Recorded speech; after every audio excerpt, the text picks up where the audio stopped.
Hi, I'm Stephanie, and this is my YouTube channel, Engage Your Pioneer Gene, where I explore the ways that the skills of my grandparents can add to my modern high-tech life. Today, I'm going to talk about jam and how to use the water bath canning method to preserve your jam and make it shelf stable. I'm coming to you today from the studios of Go10 Gaming. I think we may have a small crossover audience between this channel and Go10. If you happen to be over there, say hello to Josh and tell him that we're working hard over here.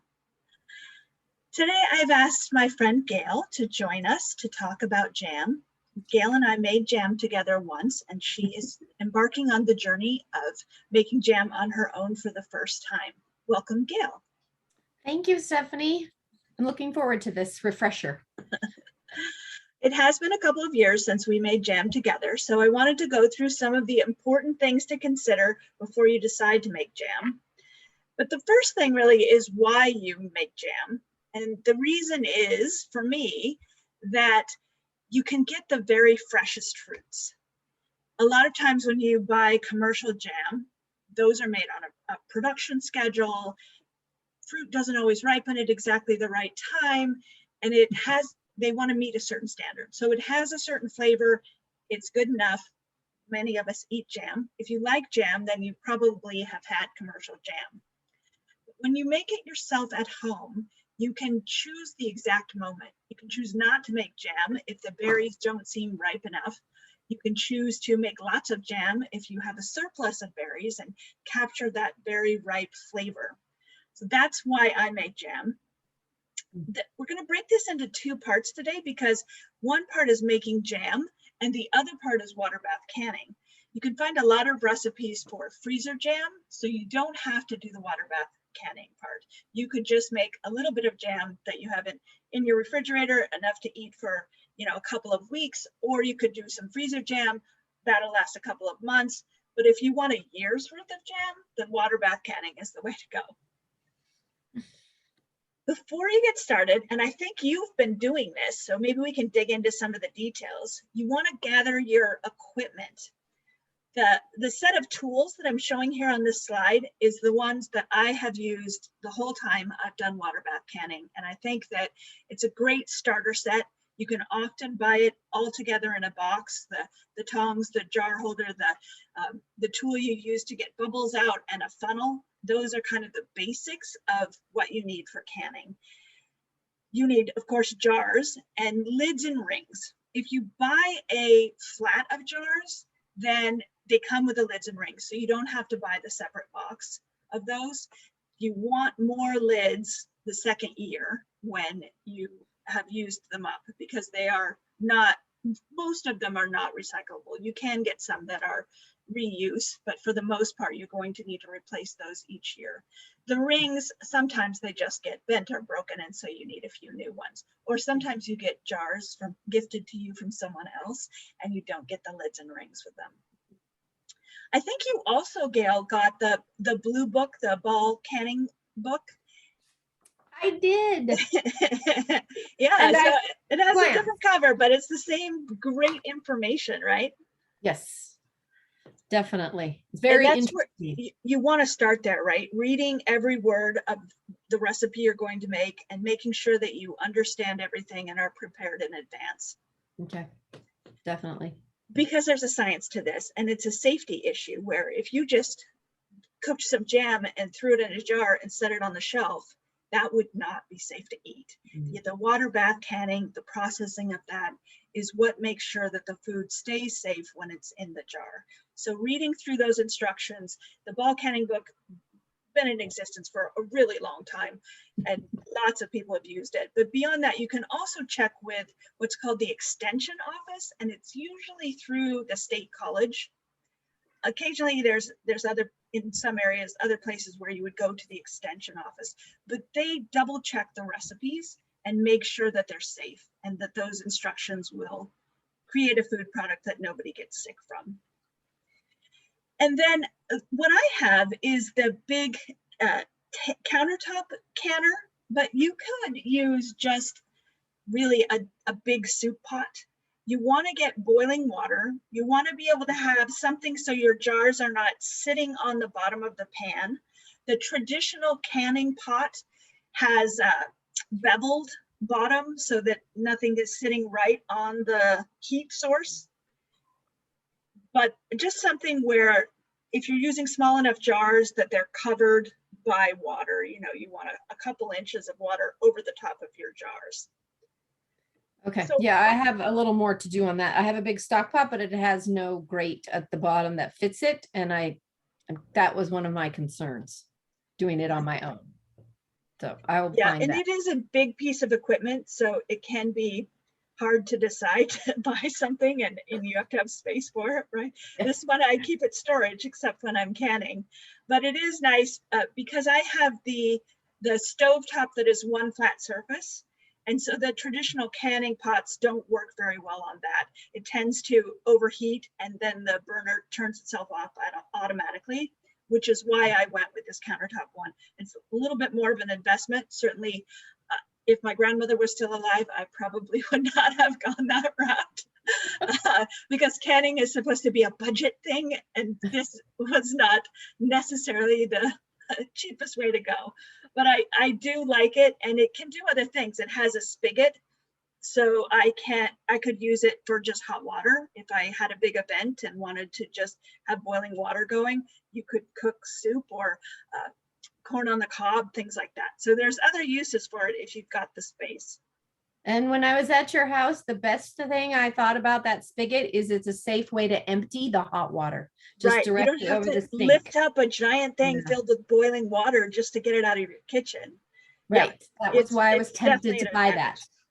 advantage. And I often, it's not so big that I can't leave it on my counter. I do end up sometimes just letting it cool completely and then using that water for other purposes like watering the plants or whatever, so that I'm not wasting a giant thing of water. Okay. Okay, any questions about equipment other than your stock pot? And we have talked a little about this. I do think you need something in the bottom of that so your jars are not right on the bottom. All right, I will find something. There's got to be something in my house that's a grate that could fit in the bottom of the pot. And what I did is for my original one, I liked to have 2 layers because I make jam a lot of times in the very smallest jars. So I got an extra one that went in there, and I just got it at a restaurant supply store. So they had, you know, just grates that can be used in, I think, frying, deep frying or things like that. Thank you for that. All right, I will look into that. Yeah, and it just needs to fit in the bottom. So it doesn't have to be anything. It could be, you know, a trivet that you would have on your counter that can go in boiling water as long as it's safe to be in there. Yeah, no, that's a good idea. And to be able to do 2 batches, 2 rows at once. Yes. I hadn't thought of. Thank you. You know, my grandmother always canned in pretty large jars, often the quart jars, but I like the smaller ones. One, you don't have your giant jar of everything taking up space in the refrigerator, but also you can give it away, right? I gift mine a lot. And so having small jars of that is a nice way to go. Good. Yeah, I thought about that too, because I'm planning to make a couple of flavors. Yes. And I would like smaller jars so that I could give some away because I don't know if it can all be eaten in 18 months. So I would like to have some options. Agreed. It's a good way to go. Yeah. The next step, of course, is to finally get some fruit. And it's a hard choice. You want to have all your stuff pretty much together before you go and buy fruit. But if you set up your whole kitchen and then you go to the farmer's market and they don't happen to have berries that day or they're not very ripe, then you have to put all your stuff away again. So I keep my big canning kettle at storage. So I'll bring that from storage and I'll have things mostly together, but I won't really set up my kitchen work area until I know that I've got good berries and I bring those home. All right.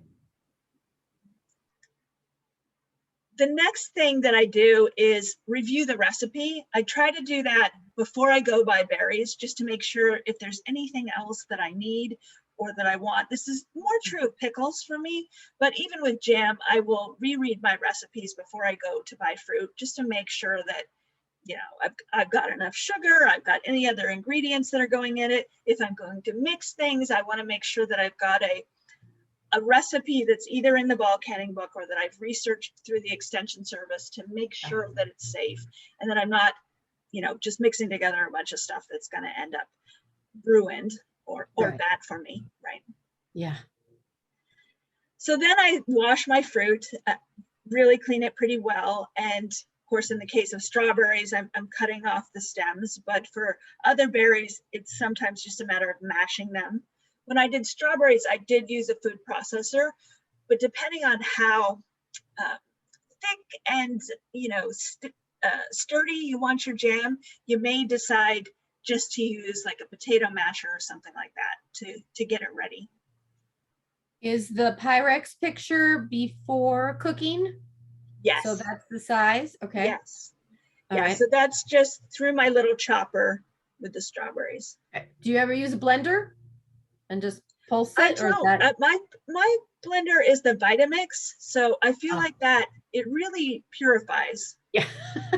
And I like my jam a little bit crunchy or you know, thick with bites of fruit. I don't want it to be completely smooth. No, I don't either. I want to see a strawberry. Yeah. Yeah. That's the point of this, is to look fresh. To remind yourself the fresh fruit of summer. You're enjoying it here in winter. Exactly. Yeah. Yeah, so I try to have everything together before I get started, and then I start processing my fruit. And once I'm there, I usually have the hot water going for my jars. In most recipes, you need to have your jars warm before you put stuff in them. So that can be done in your canner, in your big kettle. You could have that going, get your jars hot in there, take them out, put your jam in, put the lids on and everything, and put them back into the same kettle. I sometimes do it in two separate ones, because when you're just heating your jars, you don't have to have them covered by any amount, right? They're just in boiling water. Oh. And if I'm doing a Okay. lot, and sometimes I do just because it reminds me of my grandmother and how she used to do canning, I will have sort of processing stations. So the jars are heating over here, and then, you know, back the way she did it, she might have several people there helping her. So she would go from getting a hot jar out, that goes to somebody else, someone's cooking the jam, they bring it over to the next station. And we did a little bit of that, I think, when we did jam together, but you don't have to do it that way, especially if you just buy one flat of berries. You don't really have enough to do multiple batches, and you don't need to. Okay, that's something good to keep in mind if I want to do 2 batches. Probably not more than that the first time, but for all the work and all the supplies, it might be best to do 2, but we'll have to see.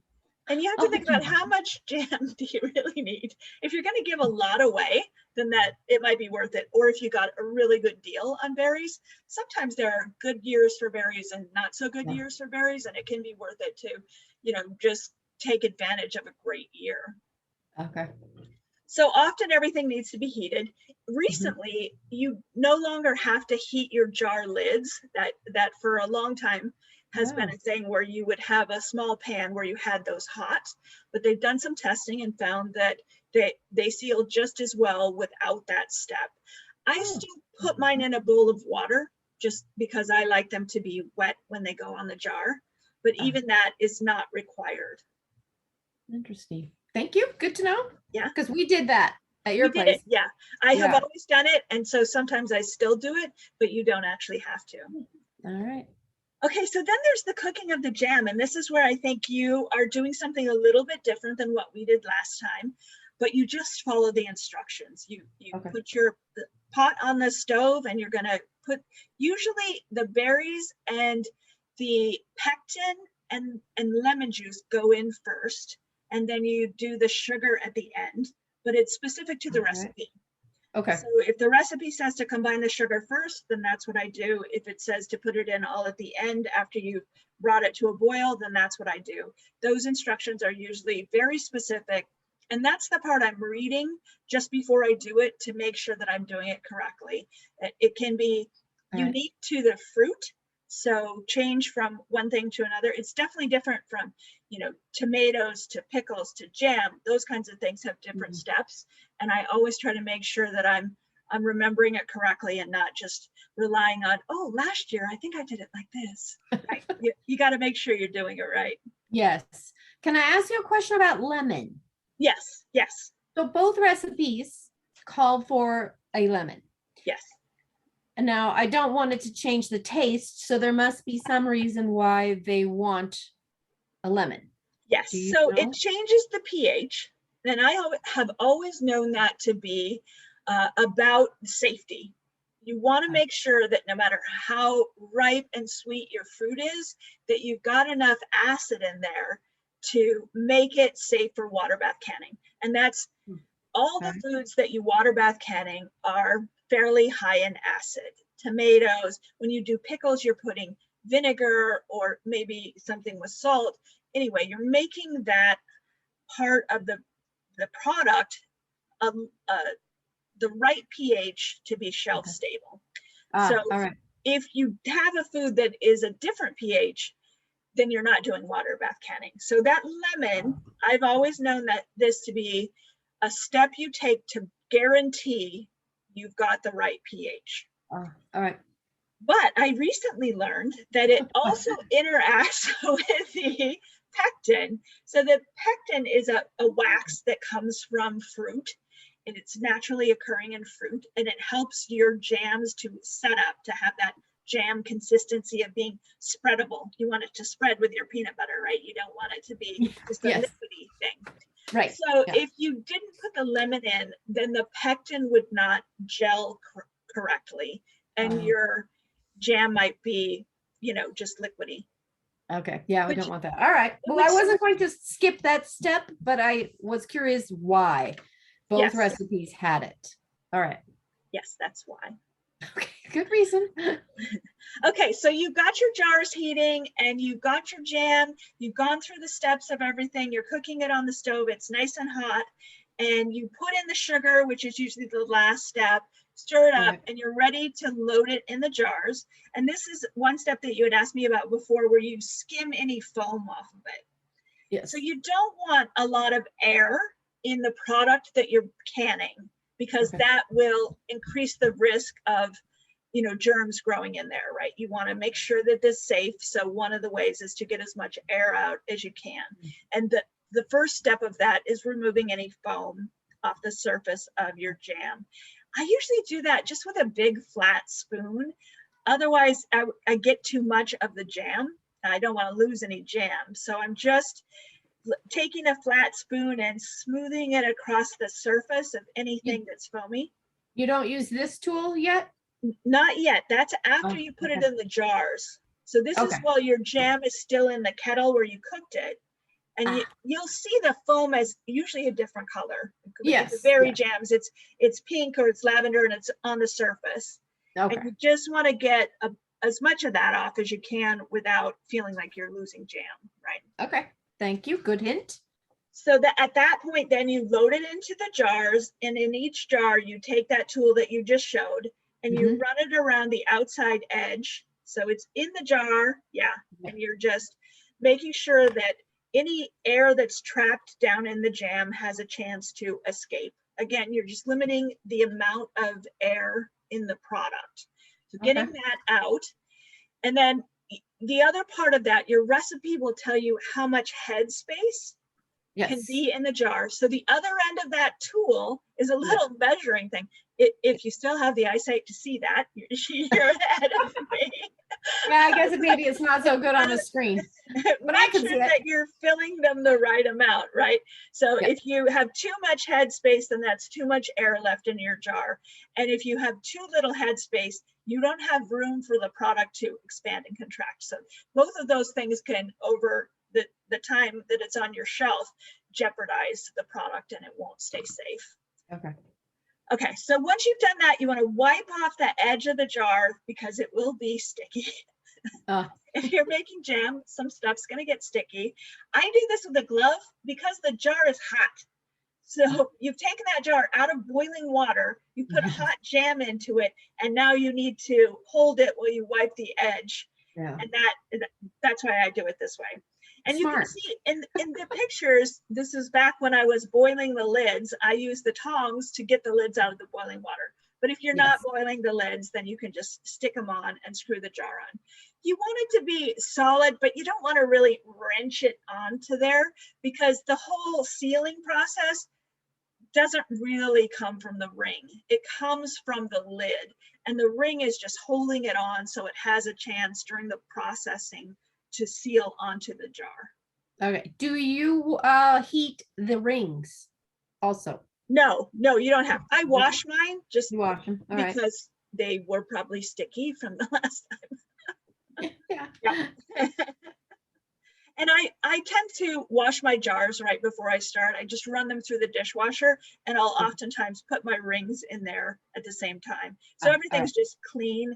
It, if you think of it in that sciencey way of, I've got to keep this all not as clean as a laboratory, but cleaner than you're just cooking dinner, right? Yes. So a step up from just cooking dinner.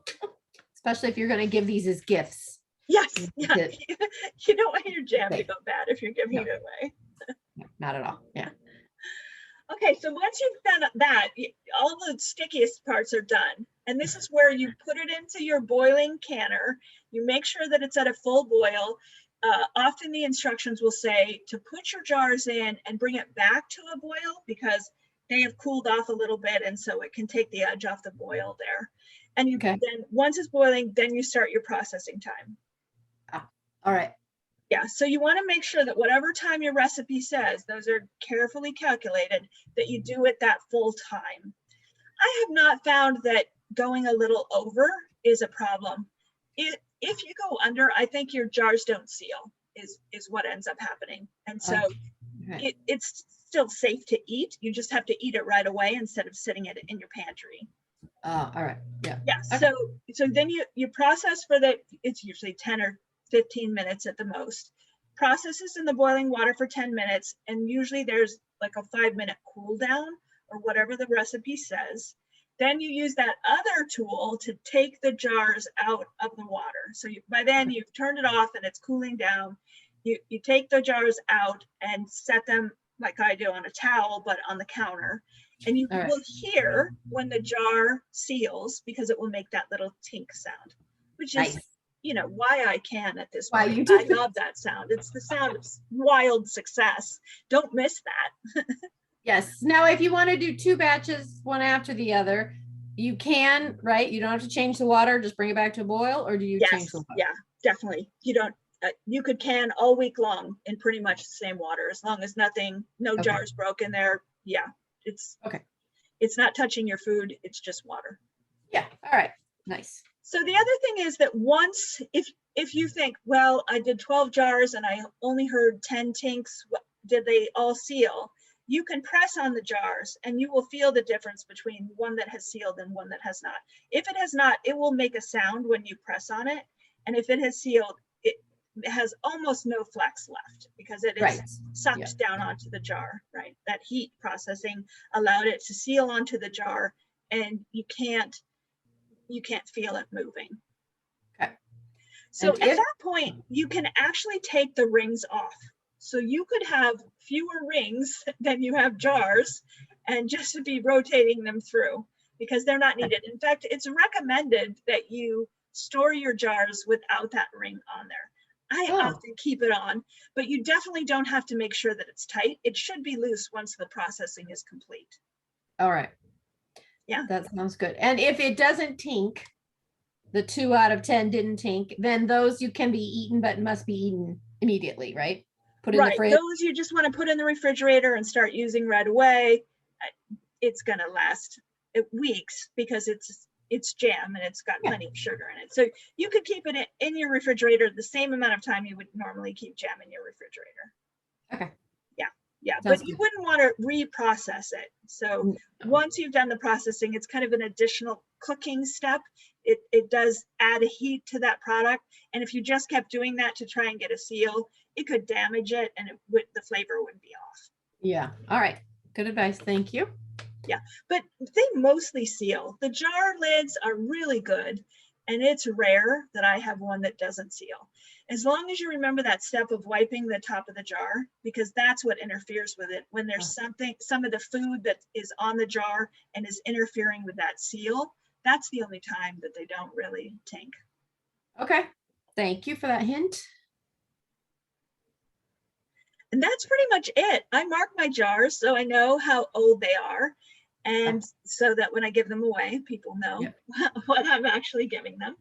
The best part is being able to eat some jam on toast. Yes. Or pancakes, anything. Or anything. Right? Peanut butter sandwich. And I read something in the book said you can eat it up to 18 months. I'm not sure it lasts that long, but I guess you have that option. After that, you should know probably to throw it away. Yeah, I usually go with 2 years. Oh, okay. If I have cans from 2 years earlier, I will generally still eat those. Obviously, you're going to want to take a look at it and make sure it still smells right and has the right consistency. With jam, I find that by the end of that second year, the stability, the texture of it is starting to change a little bit.